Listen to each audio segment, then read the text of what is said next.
And actually, I want to start today by saying that one of our first episodes was in that time when the markets are down and everyone's, going zoom out, zoom out. And we actually did a show at the time saying, maybe the Russian thing was when Turkey started, when Bukele went and the El Salvadorians went to Turkey, and then we didn't know, and then there was rumors about Russia. And then all of a sudden the market went down, if everyone remembers, and there was this whole, zoom out, zoom out. Now, the way I zoom out and the way I think a lot of really early Bitcoiners zoom out, especially the cypherpunks, who are really interested in the trickle down of cryptography, right? So the central banking and money piece was secondary to them. The engineering of a network was primary, and the engineering of cryptographic based money was the main goal, because it would sort of turn the what we call mega political trends, like the things that aren't your choice, into a gushing stream, a torrent, a bunch of momentum that would sort of change the future. And today we have kind of an inflection point and a way to measure how right the cypherpunks really were. Because if this notion of hyperbitcoinization is real, and the predictions and the way people imagined it, the way they envisioned it, the way they projected it into the future, the way people's imagination said a hyperbitcoin world would look like, meant that nation states would engage with it, the largest asset managers would engage with it, that it would be engaged and met on different terms, and terms that were, I guess, favorable to the arc of history, the trend of cryptography and cryptographic keys going to individuals. And I'll try to paint a picture today, because the terms of engagement between both BlackRock and Russia, and those are the two things we're going to be focusing on first today, really show at what point they've begun this relationship with Bitcoin, right? It wasn't just a question of, here's Bitcoin, we're going to buy some, we're going to offer some commercial services.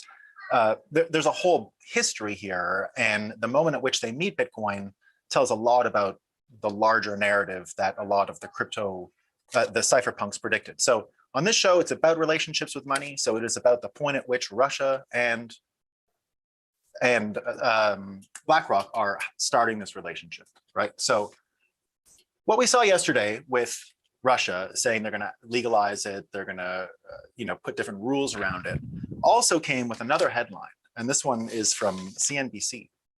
And now, I don't think you should read the headline or interpret the headline too importantly. The thing about the headline is I think it's fake news, but I'll read it to you anyway.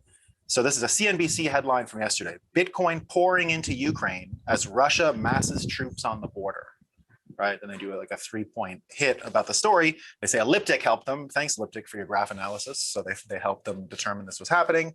And then they said that hundreds of thousands of dollars worth of Bitcoin have gone to individuals in Ukraine, being used to buy drones and different things, right? So the part that I think is fake news is I think CNBC just went Bitcoin, they want to get the story of troops amassing on the border, and how do you get that story a little bit like a show we talked about the day, Persuasion, right? You can sort of draft one idea behind the other. So I think they know that people click on Bitcoin stories. So it's like a couple $100,000. It's not a lot, right? But nevertheless, the truth of the story is important. So I don't want to take CNBC like, oh, there's drone money and Bitcoin going to the war. That's not the point of the story. The point is to talk about Russia's engagement with Bitcoin, right? They're offering all these services, but there's another acknowledgement here, a really important one, right? So there's a thing on the border. The cypherpunk worldview could explain this very easily and show that what Russia is doing is actually on track with that zoom out mega political lens that we're talking about. And here it is.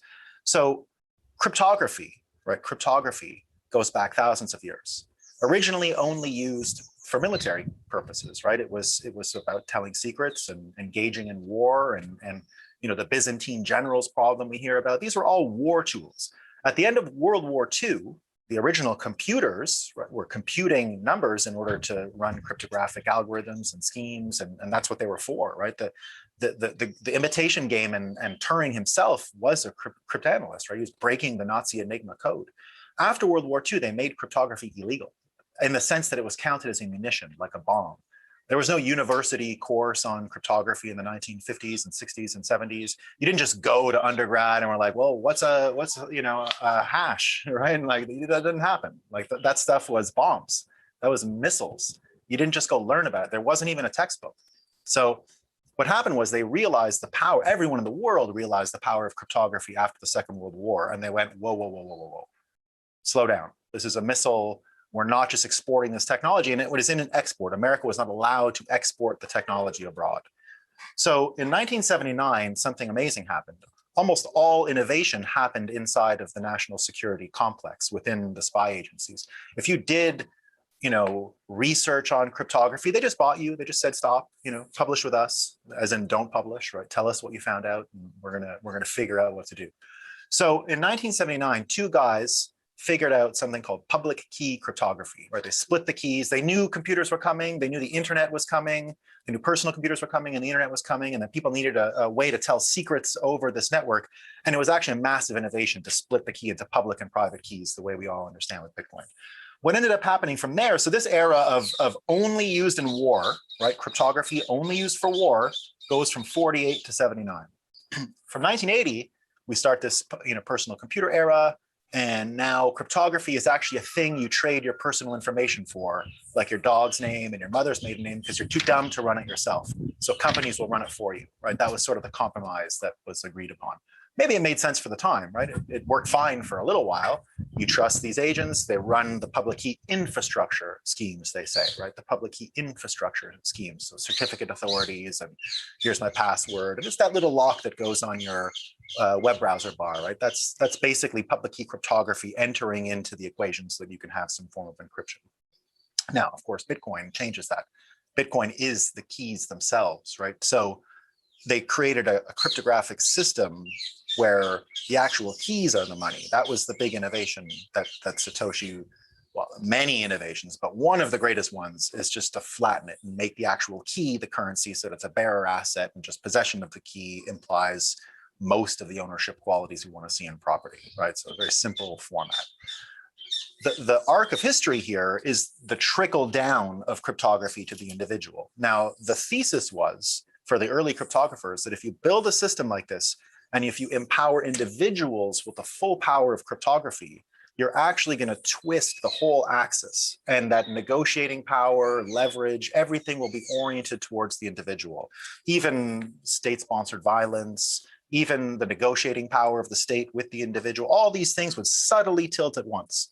And what I'm saying today is, if we look at the terms of engagement the country, Russia, came to with Bitcoin, with this implicit knowledge that an attack on Ukraine is also an attack on armed people who can get drones, who can get finance, who can get around all these different sanctions, all these different barriers that we put on, and actually launch counterstrikes onto Russia, right? So Russia has to sit there and be aware that, okay, they're arming up with Bitcoin, but Bitcoin is at their border funding the equal and opposite reaction in theory, right? So any engagement that Russia makes has to think of the counter reaction.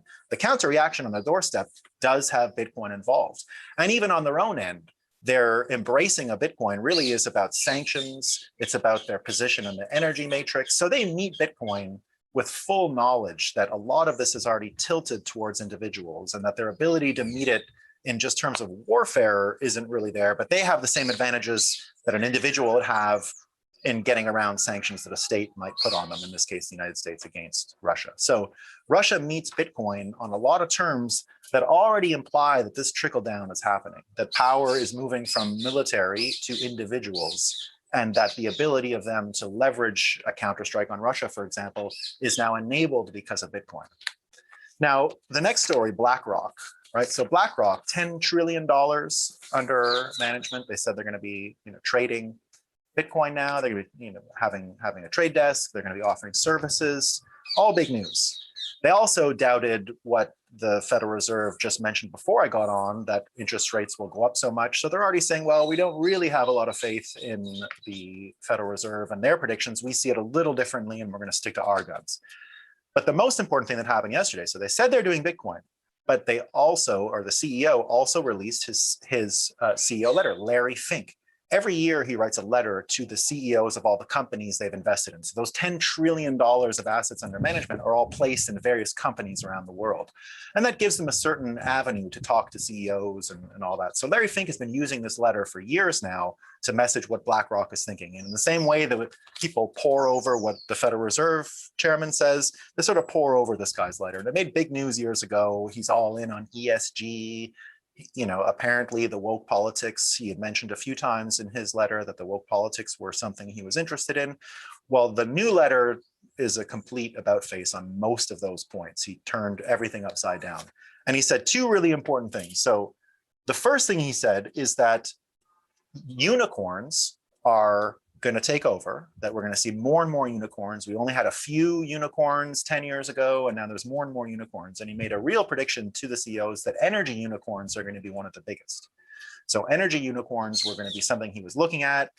He specifically went against saying that it would be only the ESG ones. He said the governance of ESG, environmental, sustainable governance. The governance part, he gave specific directions on how to engage with voting proxies and shares and all that.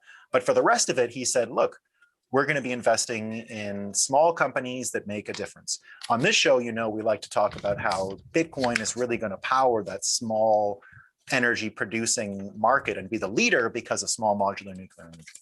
So my argument here is that admitting that all these energy unicorns are coming is also tacitly admitting that this trickle down is happening, because cryptography is going to be behind a lot of the energy production, right? So individuals running mines are going to have a lot to say in how energy is produced in the end. So energy unicorns and Bitcoin are becoming more and more fused. And from what I gather, from a little bit of divination from Larry Fink's letter, you can see that he sees the same thing. The next part I found most interesting. A long piece of Larry Fink's letter, he describes the increased importance of employees now. So this comes amidst everything we've seen in North America with hiring difficulties, with people quitting their jobs, with labor shortages, and really this idea that a person not showing up at a job. We hear stories like this all the time, right? So the individual having this greater negotiating power, Larry Fink predicts in his letter that this is just the way it's going to be from now on, that individuals are going to have to be better treated, that retainment for employment purposes are going to have to be a real priority for anyone who wants a successful company and to find value, to grow, to be sustainable. So what Larry Fink is basically saying is there's this new accent on the individual that we need to start catering to this individual person because they can actually take their skills and go elsewhere. We see that on the country level. That's a big part of that nomadic idea that you could move between countries and get a better deal and therefore engage a bit of that game theory that we hear about when it comes to countries and moving and our negotiating power. But the most important thing in the end, though, when you think about BlackRock accenting individuals, ends up coming from the convoy. So in the same way that Larry Fink is talking about, let's get my notes. In the same way that Larry Fink is talking about employee leverage, employees quitting, the convoy, all that stuff, Glenn McGregor, important for we call it the Parliamentary Press Gallery in Ottawa. They're the people who sit in the House and just watch the people heckling and arguing and then write articles about it like anyone reads them, right? So not the most sophisticated journalist in the history of the country. He's been there for 20 years, I think. Had this quote, this tweet. So talking about the Freedom Convoy in Ottawa. Much of the Freedom Convoy 2022 media conference for invited media only, so he was not invited with his national network in the United States. So much of the Freedom Convoy 2022 media conference for invited media only was devoted to a discussion of bringing the Bitcoin community, he put the quotations, maybe he's just quoting, the Bitcoin community together with the protests to shake off the shackles of legacy financial institutions, right? So maybe he's not mocking, I shouldn't mind read him. Maybe he was just quoting what they were saying and didn't have the actual quote, I'm not sure. But what he's basically saying here is that if the Bitcoin community, or that the Bitcoin community is not even interested in the media, they're only interested here in this relationship with the truckers are only interested in this relationship with the Bitcoin community. Now, that makes me think, right? We've spent years I mean, years in the blockchain world talking about putting supply chains on the blockchain and, you know, all this stuff. There's enterprise blockchains. You heard about that stuff for years and years and years. But I want to know what happens if the truckers just say, pay me in Bitcoin. What happens if one trucker says, there's no engaging the Bitcoin community anyway? What does that mean? There's a whole bunch of Bitcoin people, but engaging the Bitcoin would be pay me in Bitcoin. I think everyone in the Bitcoin would be engaged, Bitcoin community would be engaged if one trucker said pay me in Bitcoin and then all the truckers said pay me in Bitcoin. What would happen if all the truckers said pay me in Bitcoin? Well, if all the truckers said pay me in Bitcoin, you would actually have the full trickle down of this entire power structure going towards the individual. Cryptography then will have gone full circle, where it won't just be from a nation state and then into a company. If the truckers get Bitcoin and only work for Bitcoin, if North American truckers, the Teamsters, Canada, United States, Mexico, if they said it's better for us to have this one currency than to exchange pesos for USD, for Canadian D, and going across countries and this and that and blah, blah, blah. If they actually said, pay me in Bitcoin as a group, right? If they said, pay me in Bitcoin as a group, that would bring this full circle. And you would have probably all the negotiating power needed on the individuals to basically do whatever they wanted, right? So Russia's tacitly admitting that it's a military concern that people can get armed because they have Bitcoin. You have companies admitting that the employees are pretty powerful now, / we're also offering Bitcoin services because those employees who don't work for us have Bitcoin and want services and are investing with us. And finally, you have a mainstream media in Canada admitting that the entire group of truckers are only interested in Bitcoin, Bitcoin community, and not the mainstream media. To me says we're this close now. If a couple truckers do it, say pay me in Bitcoin, I think we're in hyper-Bitcoinization world. I think we're at the inflection point, because at this point, we can actually determine that most of these, you know, difficult odds, not obvious choices that cypherpunks made 20, 30 years ago, that this would happen, that major countries would be engaged as a matter of game theory when it comes to their money and war maneuverings, and that major companies would be laying out the welcome mat saying, you know, we need you and your skills, and that an entire network of delivery systems would also pivot to this incredible system. Well, we're at a point where if this would all materialize and grow from here, we're in a Bitcoin world, and we're leaving everything that would come from that old world behind. Squabbles between countries and companies getting to treat their employees poorly, and truckers getting rid into the ground. So that's the episode today. That's the breakup.